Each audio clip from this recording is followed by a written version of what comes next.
Реките во Македонија се оставаат на случајност. Последен пример со еколошка катастрофа беше Крива река, за што се правеа 4 анализи од локална самоуправа, рудникот, локалното риболовно здружение и инспекторатот за животна средина, сите со различни резултати.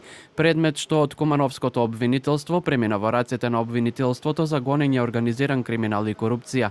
За оваа проблематика од Екосвест, кои воедно ја организираа третата меѓународна конференција за заштита на реките во југоисточна Европа, велат дека треба да има многу повеќе инспектори. Институционалните анализи би требало да бидат најрелевантни, како што е насекаде низ светот, но со овој инспекциски капацитет што го имаат надлежните не може да се оствари тоа.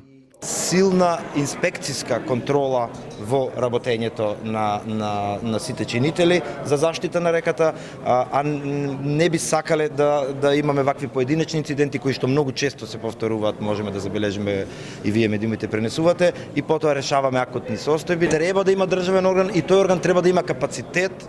Во моментот во државата има само 2 водостопански инспектори. Тоа е далеку од доволно.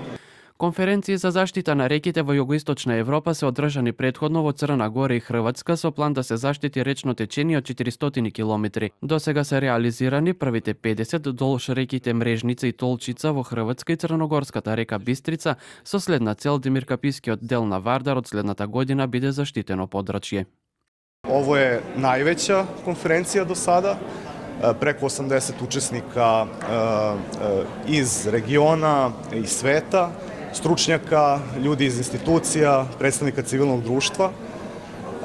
I prva konferencija koju organizujemo zajedno sa inicijativom United for Rivers ili Zajedno za reke, koja postoji već godinu i po dana i čiji je cilj zaštita 400 km najvrednijih reka u ovom regionu.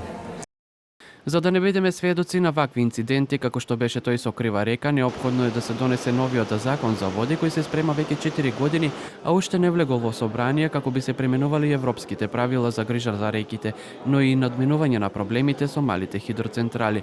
Актуелниот закон за води не ги применува тие директиви, новиот закон пак ги опфаќа, како еколошкиот проток на водите и поголема партиципативност на граѓаните е сублиматот од конференцијата што се одржа во Скопје.